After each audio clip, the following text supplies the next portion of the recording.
Hello, everyone. I thought I would continue on from last week because I feel like I spoke about something that is quite that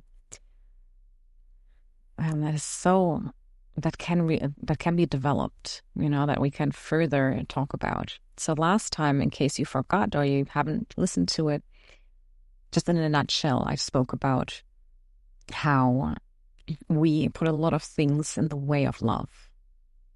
We put a lot of barriers in the way of having an open heart. And that gets in the way of having healthy relationships.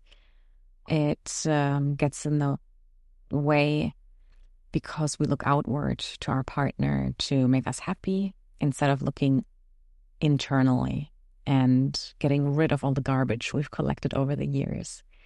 So we practice to keep our heart open. That's ultimately what I was trying to get to.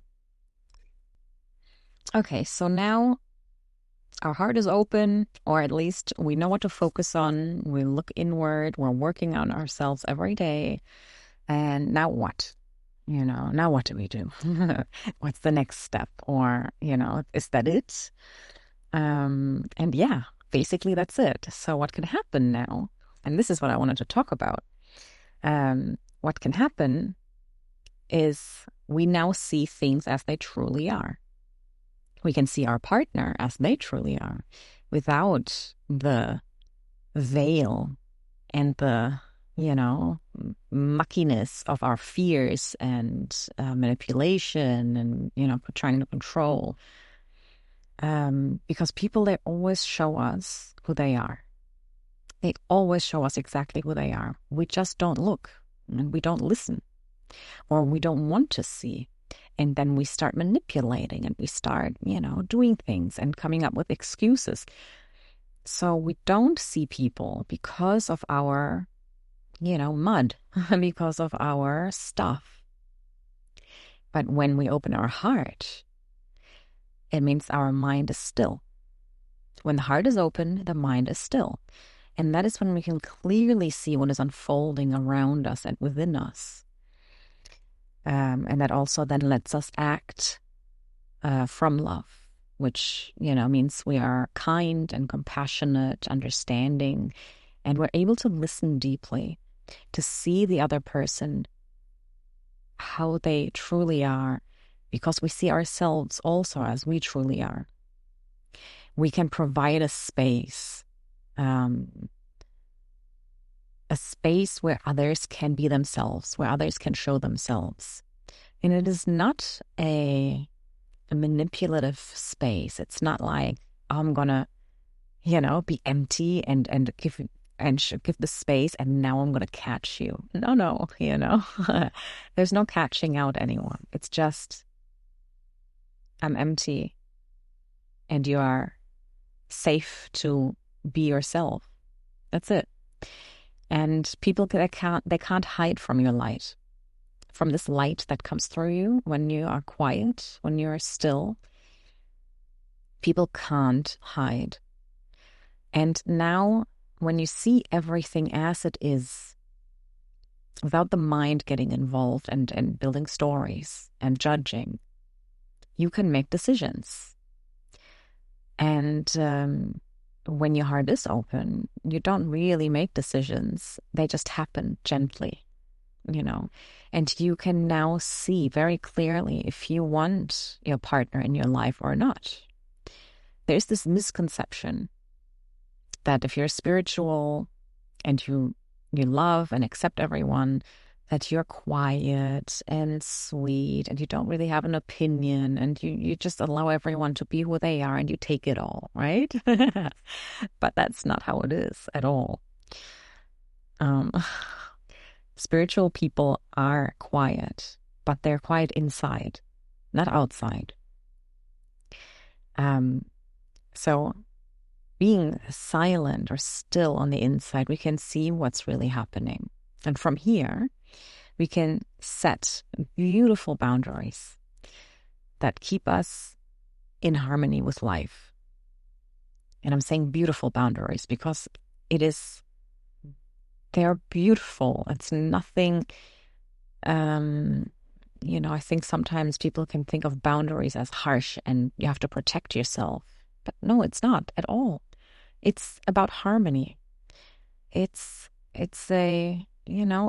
boundary. It's a natural boundary. It's something natural. It's healthy. It's, it just lets others see someone who doesn't align with your values or your growth.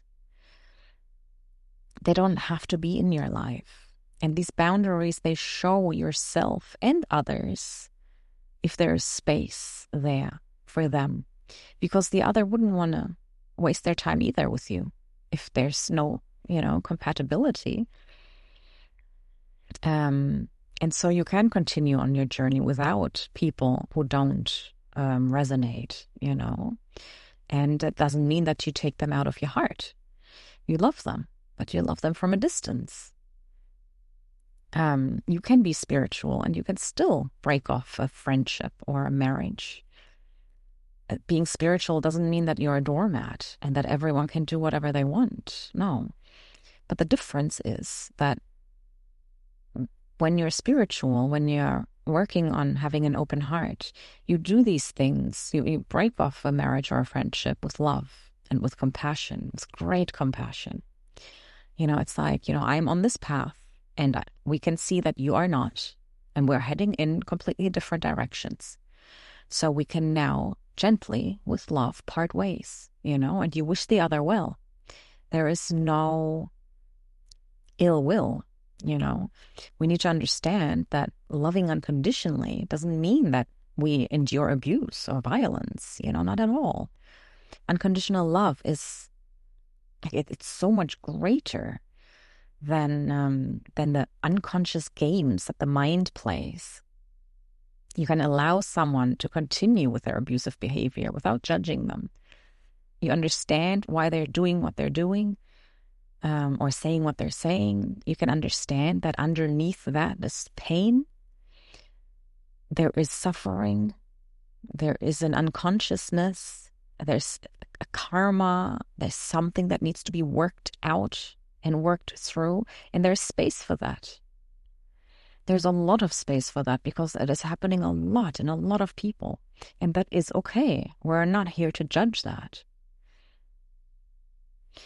And an open heart knows this, and it sees this, and it wishes them well. It wishes all of us, everyone well. We wish everyone that, we want to ease the suffering. We want to spread joy. We want to spread love. But at the same time, an open heart will choose to live in a clean energy, to live a healthy life away from those who are, out to harm us, either knowingly or unknowingly. There's no judgment, only love, but in this love, we move on. And, with love, we move on. And with love, we extend a helping hand. And with love, we wish them well and we send them strength and healing. But we don't stay in an unhealthy energy. We don't dwell and don't act. And this is something I've noticed that it grows, it develops naturally in you. When you just focus on keeping an open heart and being loving, I notice that these boundaries, they sort of form themselves. There's nothing really you have to do. And you slowly get to a point where suddenly something happens that has always happened maybe, and suddenly you feel inside of yourself that this doesn't sit right with you. And you look at what's going on and you see that this is not okay with me. And you naturally, gently sort of voice this boundary or set this boundary, and you say, hey, you know what? I understand that, you're not well at the moment, or, whatever it is. But, this isn't okay for me. That's not okay. And you just sort of, and you this sticking to the boundaries as well. This is something that it just starts happening, more and more. And not only that, but I also notice that people around you change. People around you become gentler, kinder. There is a whole, there's a whole shift in, what is it? Energy? Is it energy? Like the energy around you changes. It's almost like you're shining light on it all, that it can't exist anymore. Not entirely, or maybe entirely if you really do have that unconditional open heart. If you're a great sage or something, then yes, probably. I'm thinking what comes to mind is Maharaji, who was Ram Dass's guru, and I'm pretty sure that he did not have negative energy around him. I don't know why. I feel like it would have been an impossibility. But for us normal humans, it does still happen. We're still sort of in this, in this broth. And but when you focus, your attention is on love. I notice your surroundings, they lift, everything lifts, everything lightens, and also lightens up.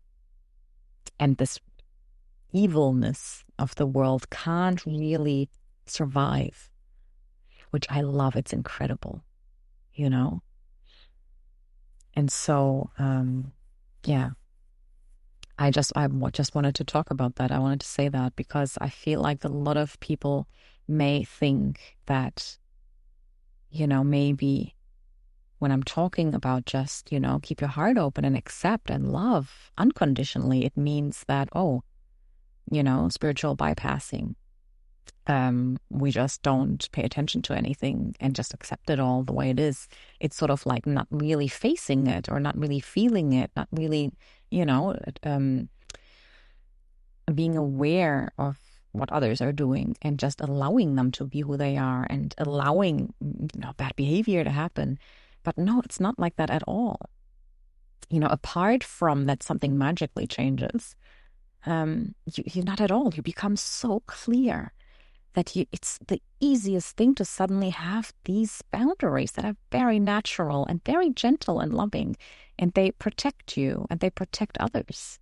And, it's like the boundary also sort of stops enabling the other person from being negative, which would harm themselves as well, not just you and others. And then when you do have to say goodbye to someone, because that's just how it happens, and that's okay too. It is, on the outside, in the human world, it is a moving on. But on the inside, the open heart knows that we are all one, and there is never really a moving on and a separation. There's no separation. The separation is very shallow. It's on the shallow level. And beyond it all and within it all and, that whole, through and through, it's just everywhere. This, this consciousness, this what we are, this love. It's, it's beyond this, separation and physical distance in the physical world. We're all one, and you are just learning, slowly learning to live in a healthy, positive energy, in a healthy, positive environment with people who bring out the best in you, people who have your back, people who see your light, who appreciate you for who you are, for what you're doing or not doing, where you're just seen and you're celebrated and you're loved and you're a part of something, and it's uplifting and it's healthy, it's warm. And when that's not there, it is such a natural movement then for you to sort of move away from that because it doesn't serve you anymore. And it is that moving away, it is such a surface level moving away, you know? It's almost like water and oil, you know? The love just sort of, it moves away from the darkness. It illuminates, and then where there is resistance, there's resistance. And you just, you know, we part ways. And underneath, it's all one, and it's all good, and it's all just that one dance still. You know? No matter what happens on the surface, the depth of love always encompasses all.